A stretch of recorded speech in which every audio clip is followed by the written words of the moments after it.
विघ्नहर्ता श्री गणेश, श्री गणेश, श्री गणेश। नाथ, कृपा कर अपने मनोहर रूप के दर्शन देकर उनकी ये चिंता दूर कीजिए। कन्यादान के लिए हाथ आगे बढ़ाइए।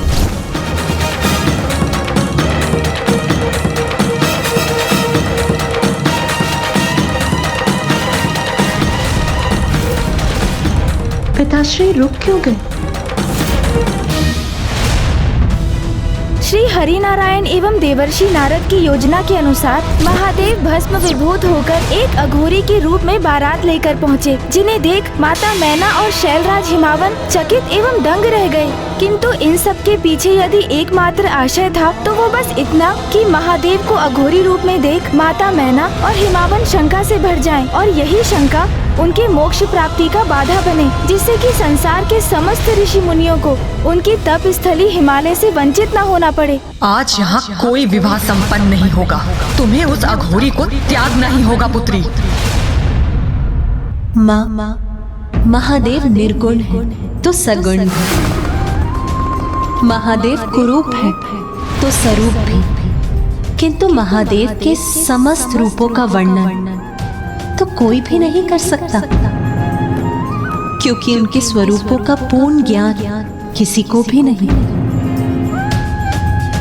जब श्री हरि नारायण, ब्रह्मदेव और स्वयं मैं उनके अनंत रूपों की था नहीं ज्ञात कर सकते, तो और कोई अन्य कैसे उनका रूप ज्ञात कर सकता है?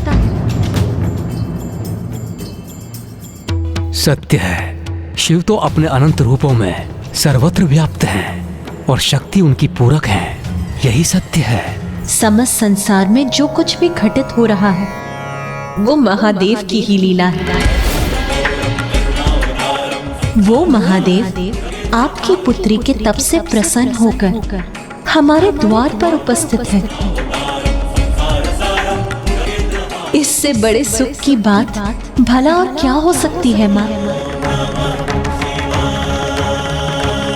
मेरी नियति महादेव ही है, इसीलिए उन्हें मेरा पानी ग्रहण करने दीजिए माँ।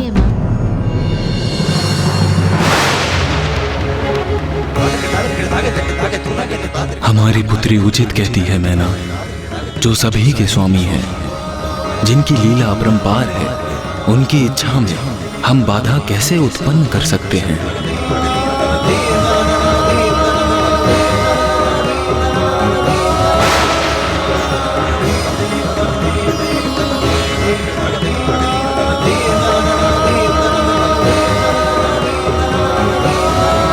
नाथ, आपके दिगंबर रूप के दर्शन करके माँ अत्यंत सशंकित है। कृपा कर अपने मनोहर रूप के दर्शन देकर उनकी ये चिंता दूर कीजिए। ये अत्यंत तनाव का क्षण था, क्योंकि महादेव तो सभी सतही आडंबर से परे हैं और वास्तव में जिनका अन्य सभी परित्याग करते हैं, महादेव तो उन्हें भी अपनाते हैं। भांग, धतूरा, भस्म उन्हें प्रिय है, इसलिए उनका इस प्रकार अपने दिव्य रूप के दर्शन देना तो उनके सरल अस्तित्व के विरुद्ध है। किंतु अब माता ने महादेव को गुहार तो लगा दी, किंतु क्या वो ये गुहार सुनेंगे?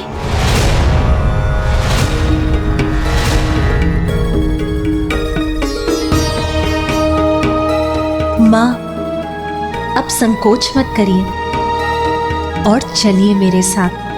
चलिए, किंतु कहाँ?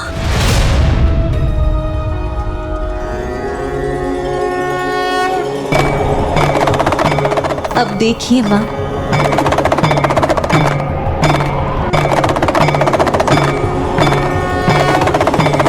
लगता है मैंने प्रभु को इतना भला बुरा जो कह दिया, इसलिए कदाचित वो यहाँ से लौट गए हैं।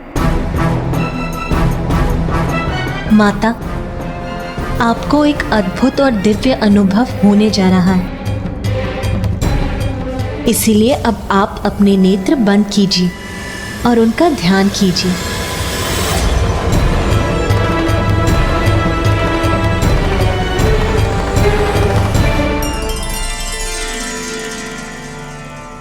हे महादेव प्रभु, मुझे अपने दर्शन देने की कृपा करें।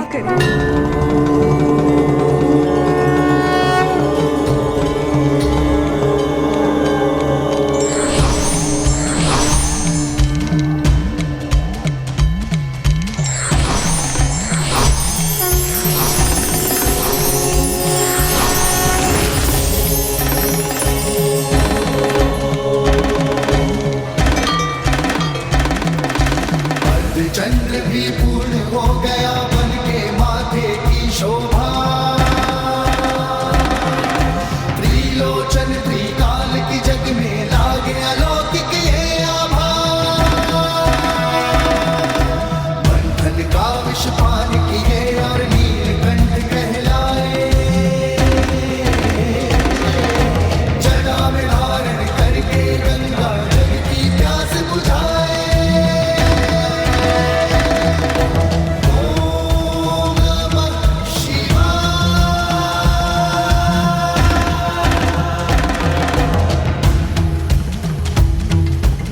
कितना दिव्य और अलौकिक है महादेव का ये मनोरम स्वरूप।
शिव से करने चली मिलाप, अनुपम ये संयोग अनोखा होगा अब ये पुनर्मिलाप। व्याकुल ये हृदय और नैना, पार्वती शिव मिलेंगे आप। व्याकुल ये हृदय और नैना, पार्वती शिव मिलेंगे आज। होगा मंगल पल वो लौकिक, पार्वती शिव मिलेंगे आज। होगा मंगल पल वो लौकिक, पार्वती शिव मिलेंगे आज। पार्वती शिव मिलेंगे आज।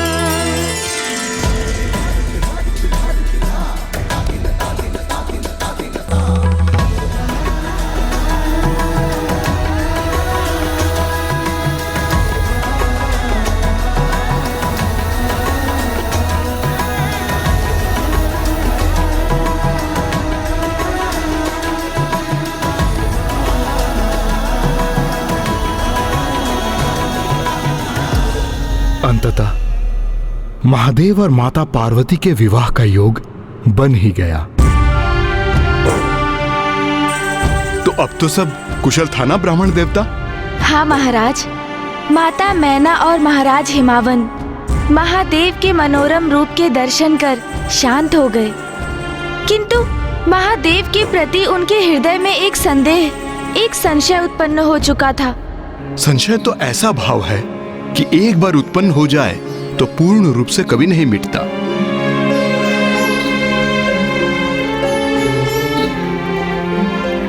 कन्यादान के लिए हाथ आगे बढ़ाइए।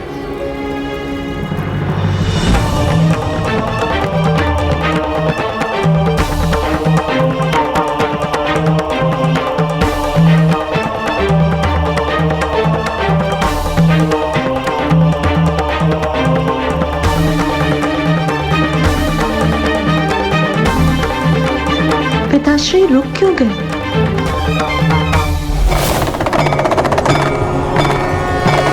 मुझे ज्ञात है महादेव ही पुत्री पार्वती की नियति है, किंतु मेरी पुत्री को उनके कौन से रूप के सानिध्य में रहना होगा?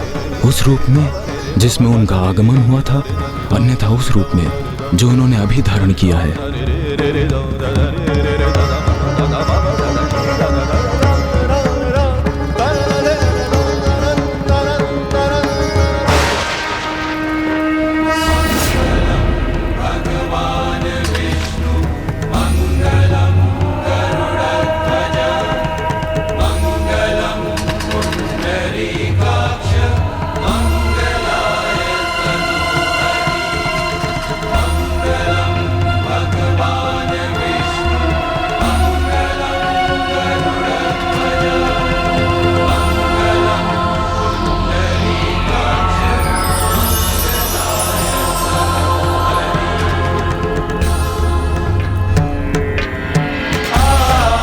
नारायण देवी आदि शक्ति के प्रिय भ्राता हैं। महाराज हिमावन भी नारायण के ही अंश हैं। इसीलिए नारायण स्वयं देवी पार्वती के कन्यादान में भी उपस्थित हैं।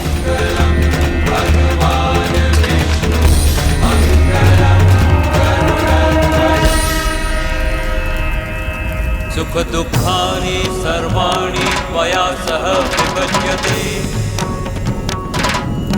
यत्र त्वं वहं तत्र प्रथमतः ब्रवीमि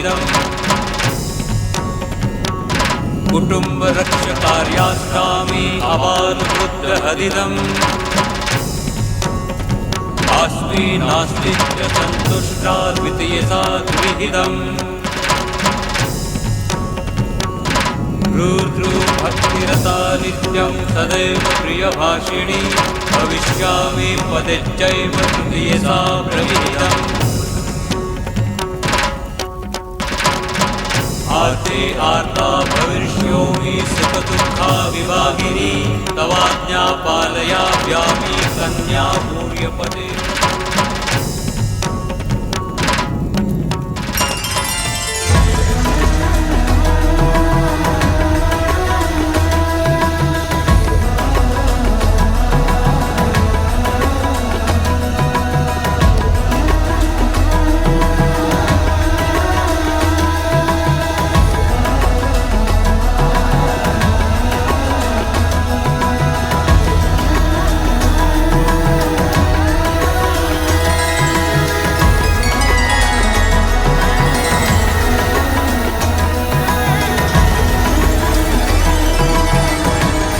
अंततः वो शुभ घड़ी आ ही गई जिसकी प्रतीक्षा सभी को थी और वो शुभ मंगल बेला साक्षी बना महादेव एवं माता पार्वती के उस अखंड विवाह का। किंतु सत्य तो ये भी था कि महाराज हिमावन ने शंका युक्त होकर पुत्री पार्वती का कन्यादान किया था, जिसके फल स्वरूप उन्हें मोक्ष की प्राप्ति नहीं हुई और वे सदा के लिए धरा पर ही रह गए।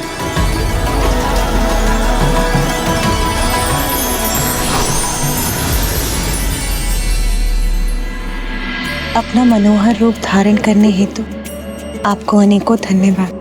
पार्वती, आपने मुझे पाने के लिए पुनः जन्म लिया, मेरी सेवा की, मेरा सानिध्य प्राप्त करने के लिए तपस्या की, इतनी कठोर परीक्षा दी, तो आपकी मां को मनाने के लिए इतना तो मैं कर ही सकता था।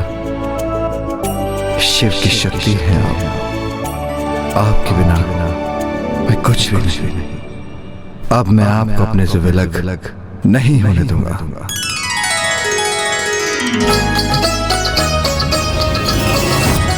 ब्राह्मण देवता, आपके माध्यम से माता पार्वती और महादेव की शुभ विवाह की कथा सुन हम कृतार्थ हुए। माता ब्रह्मचारिणी के जीवन का सार इस सीख में निहित है कि जिनका मन जीवन के कठिनतम संघर्ष में भी अपने लक्ष्य से नहीं भटकता, उन्हें सफलता अवश्य प्राप्त होती है।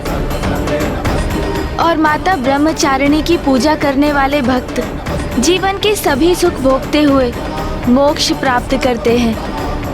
माता ब्रह्मचारिणी का जीवन इसका भी द्योतक है कि वो कन्या जो अपने मन को पवित्र रख अपने जीवन में पूजा, व्रत एवं तपस्या को अंगीकार करती है, उसे एक ऐसे गुणी पति की प्राप्ति होती है जो उसके लिए सर्वथा योग्य होता है, जैसे माता पार्वती को महादेव प्राप्त हुए।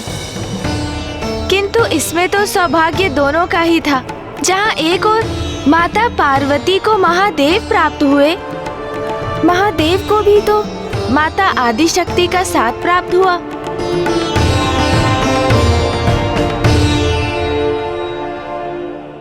महाराज, माता, अब आप भी अपने नेत्रों को बंद कीजिए और अपने द्वितीय चक्र स्वाधिष्ठान चक्र पर अपना ध्यान केंद्रित रख माता ब्रह्मचारिणी की प्रार्थना कीजिए।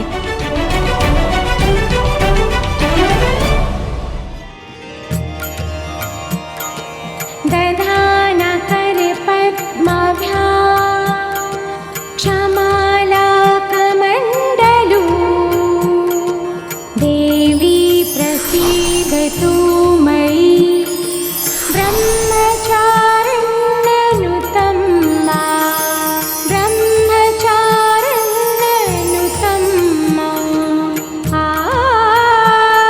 स्वाधिष्ठान चक्र पर ध्यान केंद्रित कर माता की पूजा कर मुझे अपने भीतर एक अद्भुत ऊर्जा के संचार का अनुभव हो रहा है।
कमल और कर में कमंडल माता ब्रह्मचारिणी, शिव को प्रसन्न किया अम्बे ने, धर के रूप तपस्विनी है माँ, धर के रूप। अब हम माता के तृतीय स्वरूप की कथा कल सुनेंगे। तृतीय दिवस? क्या हुआ माता सरला? कल तृतीय दिवस है ब्राह्मण देवता। आपने मेरे स्वामी को लेकर 10 दिवस उपरांत उनके भाग्य की भविष्यवाणी की थी। तो आपके मन में संशय उत्पन्न हो ही गया देवी सरला। मैंने आपसे कहा था ना, मुझे कुछ नहीं होगा। माता सरला, आप विचलित मत होइए। बस आप माता आदि शक्ति के सभी स्वरूपों की कथा पर अपना ध्यान केंद्रित रख। इन नवरात्रि के दिवसों में एकाग्रचित हो, बस उन्हीं की पूजा कीजिए। ब्राह्मण देवता, मैं माता के तृतीय स्वरूप की कथा सुनने के लिए अति उत्सुक हूँ। और हम आपको ये कथा सुनाने के लिए तत्पर हैं, क्योंकि आपको तो ज्ञात भी नहीं, किंतु पिताजी को काशी से दूर करने के आपके निर्णय के परिणाम का आपको आभास हो, इस पर बहुतों की आस टिकी है महाराज देवोदास। माता के प्रत्येक दिवस की कथा के उपरांत जैसे जैसे आपकी कुंडलिनी का एक एक चक्र जागृत होता जाएगा, पिताश्री को काशी से दूर रखने की अपनी भूल का आभास आपको स्वतः ही हो जाएगा। और साथ ही आपको ये भी समझ आएगा कि क्यों आपके जीवन में अब मात्र 9 दिवस ही शेष रह गए हैं।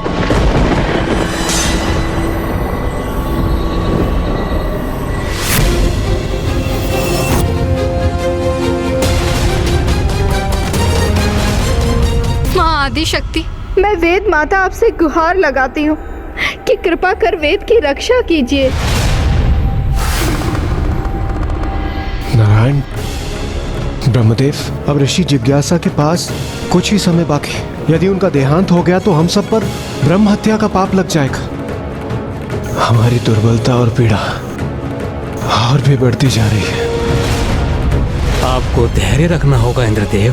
कदाचित कुंडलिनी के सभी चक्र जागृत होने के उपरांत महाराज देवोदास महादेव को काशी बुलाने के लिए सहमत हो जाएं।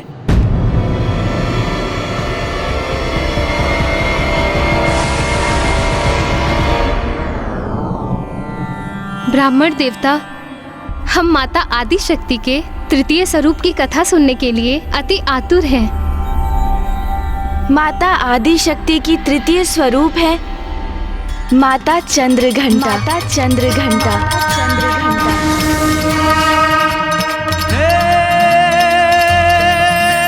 शीश चंद्र और रूप अलौकिक हे मां चंद्रघंटा, घंटे की नाद से पाप विनाशे, हरती सारी विपदा है माँ, हरती सारी विपदा है माँ, हरती सारी विपदा। ईश्वर के रूप अनंत हैं। जो जिस रूप में स्मरण करता है, ईश्वर उसी रूप में अपने भक्त को कृतार्थ करते हैं।